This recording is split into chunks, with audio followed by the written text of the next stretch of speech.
Sljedeće predavanje prije pauze predaje kolega Bojan Ždrnja iz tvrtke INFIGO, top 5 sigurnosnih ranjivosti u hrvatskim aplikacijama. Molim vas, pljesak za Bojana. Hvala.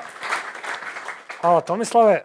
Drago mi da vidimo ovoliko puno ljudi, što znači da vas zanimaju sigurnosne ranjivosti.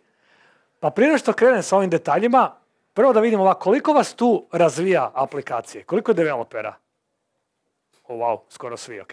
A sad vidimo da li ima neko hrabar. Ko je ikad napisao aplikaciju, a da nema ni jedan security vulnerability? Ima jedan hrabar kolega. Ok, poslije može vaša email adresa, pa ćemo to provjeriti za sljedeću konferenciju. Hello world, da, onak samo jedna linija. Ja sad malo sam zahrđao kad radim kod, pa i kad radim hello world bude neka greška, tako da nije ni to više sigurno. Evo kratko samo o meni. Znači, ja sam Bojan Ždrnja, dolazim iz firme INFIGO. Kolega, pitanje.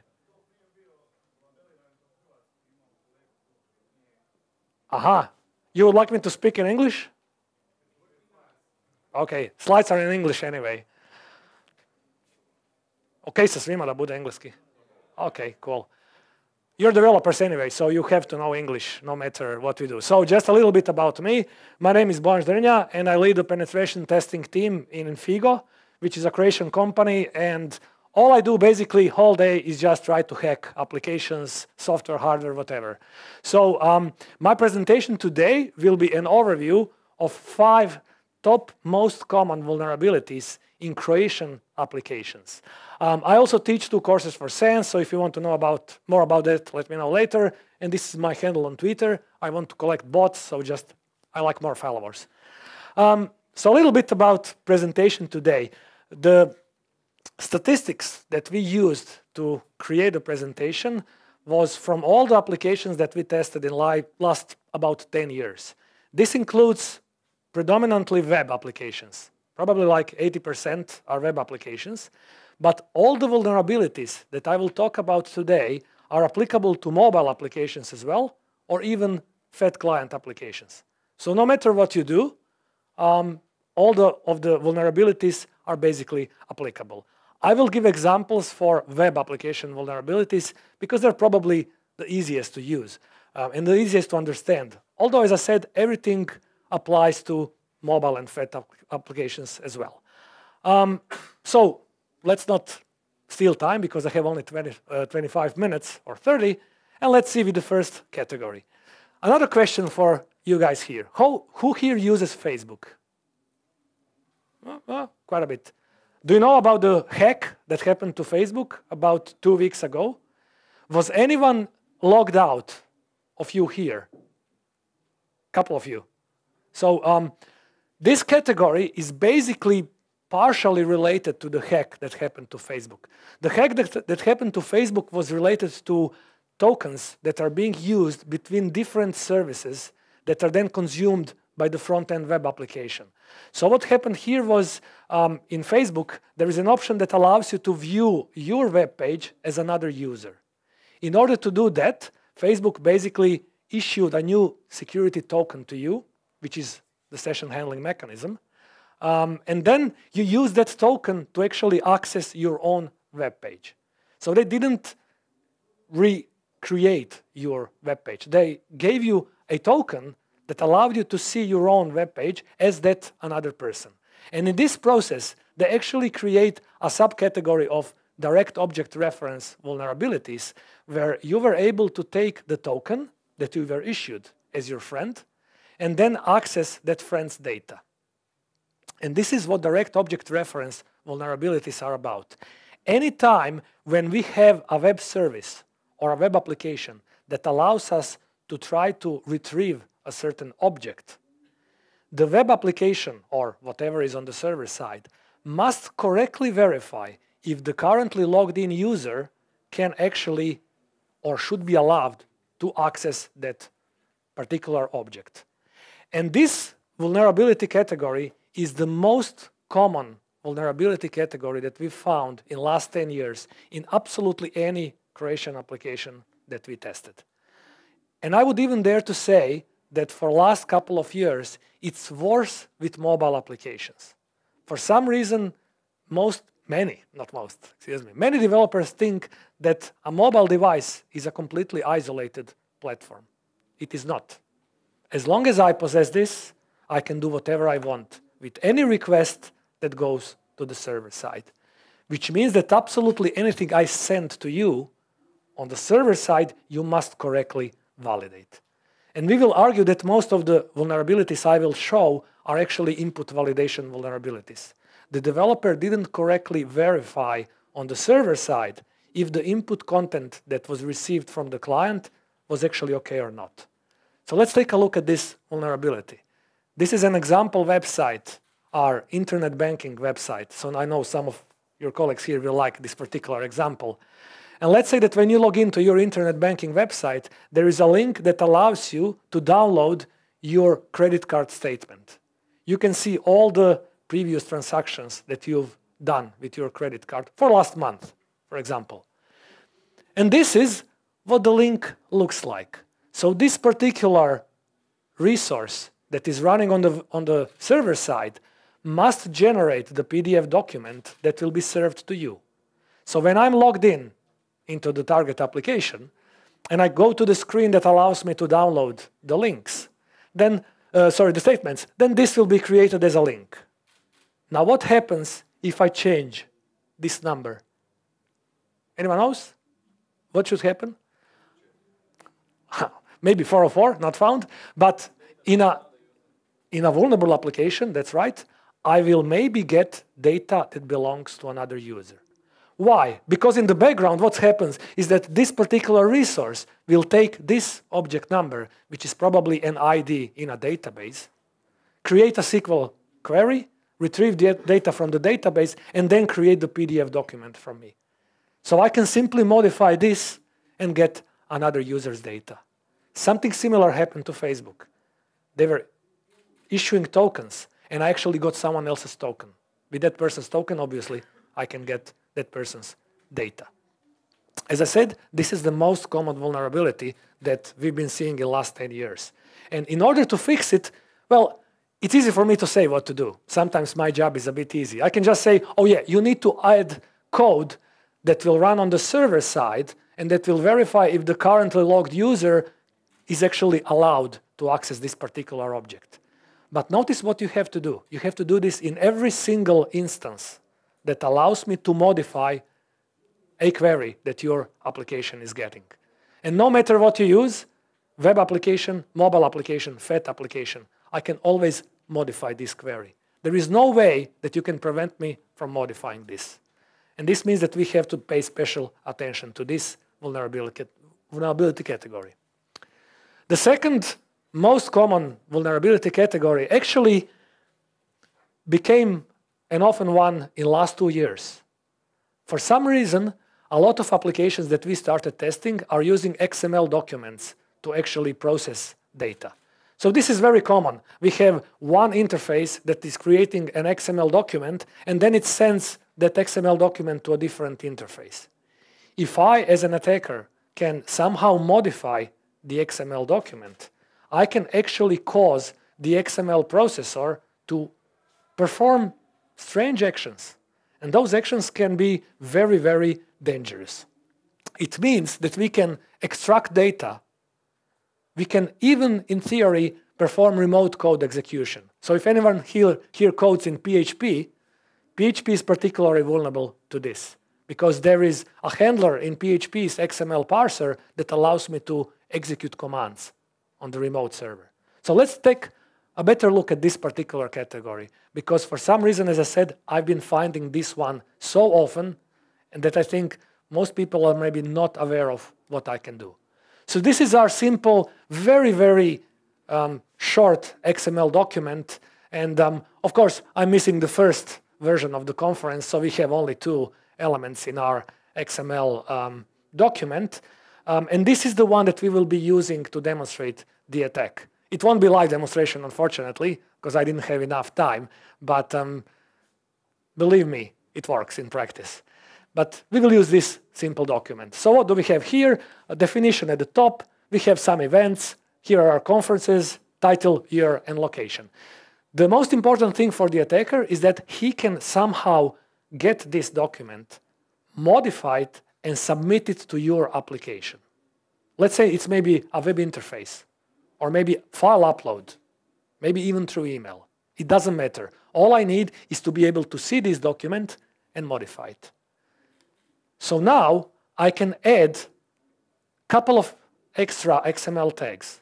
As you can see at the top, I'm adding the document type tag, which defines an XML element called foo. In this element, I'm creating another entity, and foo will allow any type of those entities.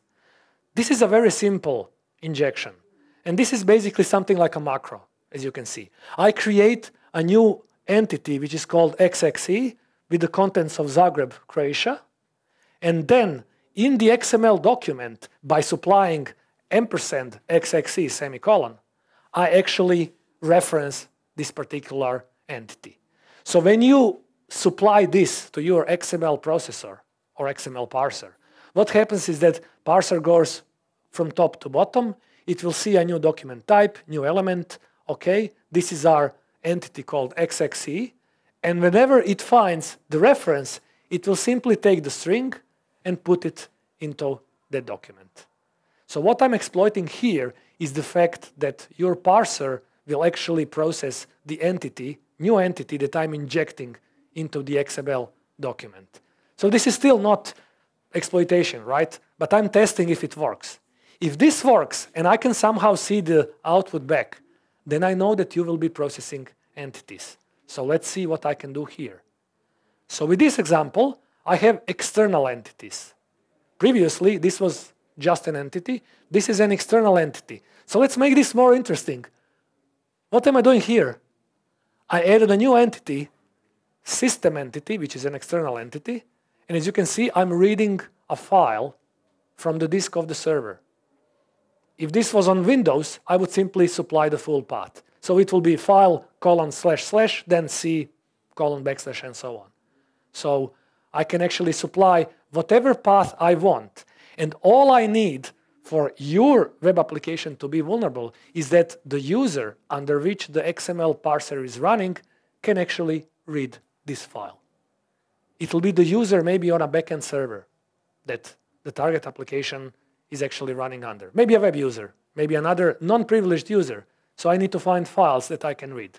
On a Linux or Unix servers, anyone can read this file. The other example is even more dangerous, because in this example, I'm actually making your XML parser go to the internet, go to my website, and fetch this file. It will take the contents of this file and then embed it here, wherever the entity is referenced. So I can make actually a backend server that the XML processor is running on, go to the internet and download something. As you can probably guess, I can make it also send data to me. So I can exfiltrate data from your backend server to the internet as long as it can actually connect to my server. So maybe you would say, okay, we will block that with a firewall, so you can't connect outside, which is a good approach. All the backend servers should not be able to talk to the internet. There is one protocol which is typically allowed by everyone. Anyone knows which one? DNS. Normally DNS is allowed for every server. We need it for updates, for all sorts of things. Very rarely is DNS split. So if DNS can perform lookups, I can use DNS to exfiltrate data. Those are a bit more complex attacks. As you can see here, I have the keyword system, which means that this is an external entity. So in order to fix this in your applications, when you are creating an instance of your XML parser, check the documentation and check which particular flag you must give to your parser so it doesn't support external entities. Now what about if you do need them? Then it's a tough job. Then you need to have some whitelisting to check what the client is actually supplying to you. Now just another example of this attack that I find particularly interesting. Even if you disable external entities, this will work. Can anyone tell me what will be the result of this? Not you, Andrew. You be quiet. You're all developers, so just read this. Can you tell what I'm doing here? Who said out of memory? There you go. That's the winner. So what I'm doing here is simply recursion. And I will exponentially use more and more memory. And this particular document, when you render it, it will use 3 gigabytes of memory. Not much, maybe. What about if I wanted to use 40 gigabytes of memory? I just add one more line. It's recursion, right? It's exponentially growing.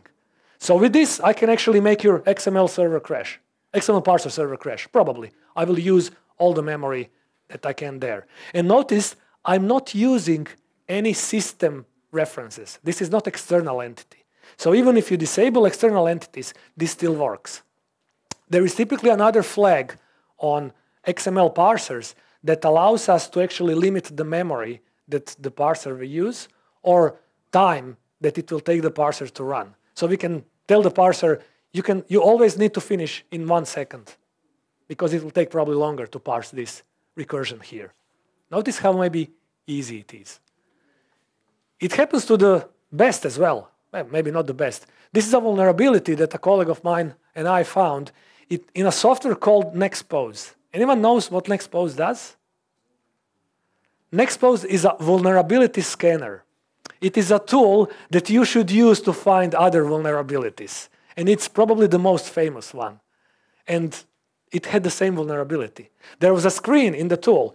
This is a web application. I mean, the tool itself is running on a server, on a backend server, but you as a user get a web frontend. And there was one screen where you can modify your profile. And when you modify your profile, you enter your name, your email address, phone number, whatever. When you click on submit, the web frontend creates an XML document and sends it back. Excellent.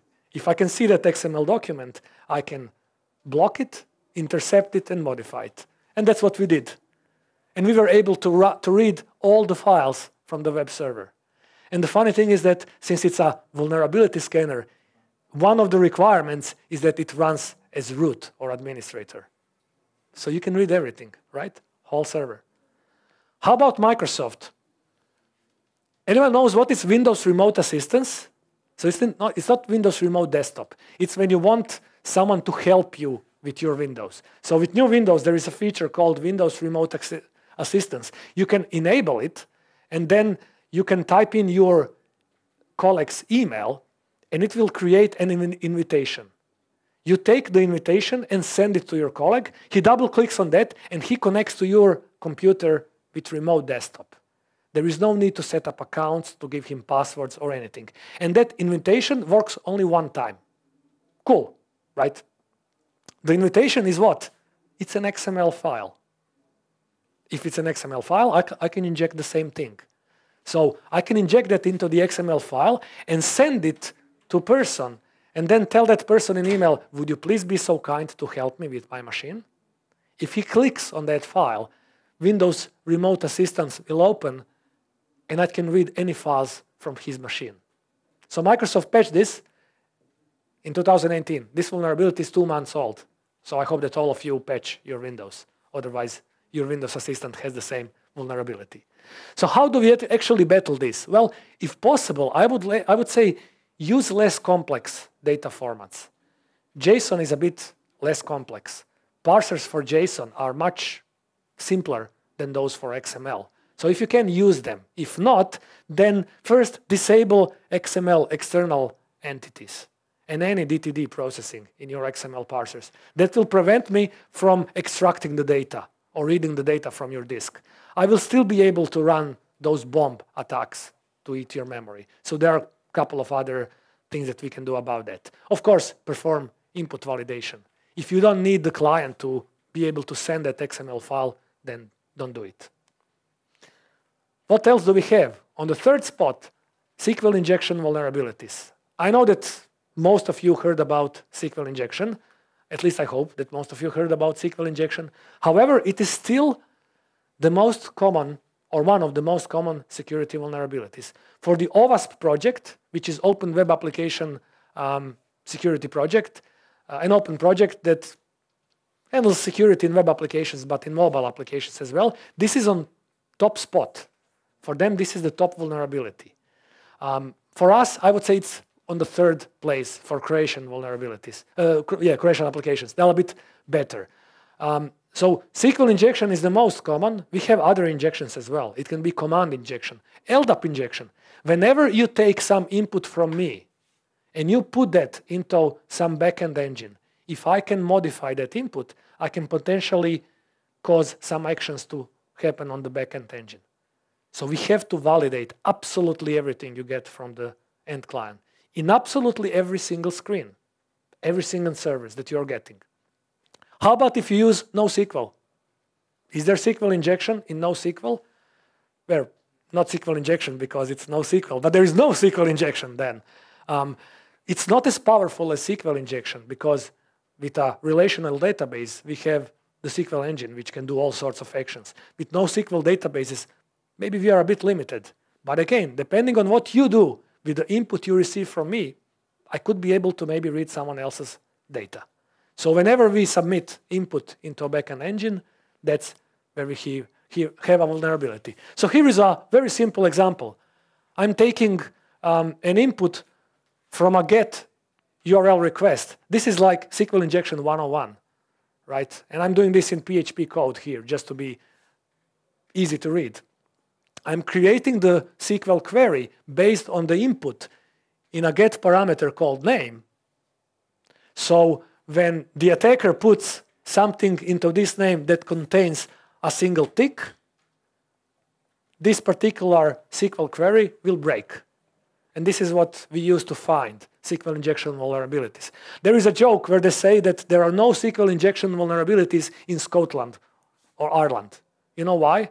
Because they test with surnames O'Reilly and they have single tick. So they will find it, right? So the developer will have to fix it because QA will find it, not security. But still, when I do this, it is game over. So I can extract anything from the database that the user that you are using to connect to the database can read. How many users do you typically use to connect to the database? Typically one, right? And then that user can do everything on the database, but your application handles the authorization through queries. If I can modify the query, I can do whatever I want on the database. Extract data, and there are many, many attacks. There is a powerful application called SQL Map. If you ever want to test how it works, if you want to test your own applications, you can use SQL Map for that. It's developed by a Croatian guy, Miroslav Štampar. So if you want to prevent this, please use a safe API. If you can avoid any use of interpreters, please do it. And absolutely the best way to handle SQL injection is to parameterize queries. Not stored procedures, parameterized queries, where we tell the database that this particular parameter is coming from the user. So the database knows that nothing can be injected. And finally, for the last one, and those of you who are paying attention will notice that this is the fourth vulnerability and not fifth. That's because I think that the second one is fourth for two vulnerabilities, the XML external entity injection. There are many, many more that we find in our applications. I just wanted to stress out those that are most common. So the last one is cross-site scripting. Again, I think most of you heard about cross-site scripting. And some of the developers sometimes incorrectly think that, oh, we use .NET. I'm a .NET developer. And .NET will block any injection of these two characters, less than and then something. So I'm safe. Am I? Of course not. It all depends on the injection point. So with those three categories, reflected, stored, and DOM-based, reflected are ones when you click on a link and the content gets reflected to you immediately. Stored are when I send something and it gets stored by your application, like in a database, and then shown later. DOM-based are when I use the document object model to exploit it. So depending on which vulnerability I have, depending on what is my injection point, is it HTML content? Is it a tag attribute? Or is it inside JavaScript? I might not need less than X, less than script to inject something. So if I don't need it, then the .NET filter will not protect you. So no matter which environment you use, these vulnerabilities really apply. So pay special attention to them because you don't want this to happen to you. Now, our website is safe. This was just a demo from me. And this is a typical demo that any penetration tester will perform. And sometimes you will say, oh, big deal, right? I caused a pop-up window on a website which says change conference. Is that dangerous? Well, this isn't, right? But when you combine it with more advanced and sophisticated attacks, then it is very dangerous. Very, very, very dangerous. Again, this tool, if you want to take a look at what they can do with cross-site scripting, take a look at the BEEF project. BEEF is Browser Exploitation Framework. The only thing that BEEF requires you to do is to inject one script tag into the vulnerable application. After which we do this. We control the document object model. So we can do whatever we want with the application.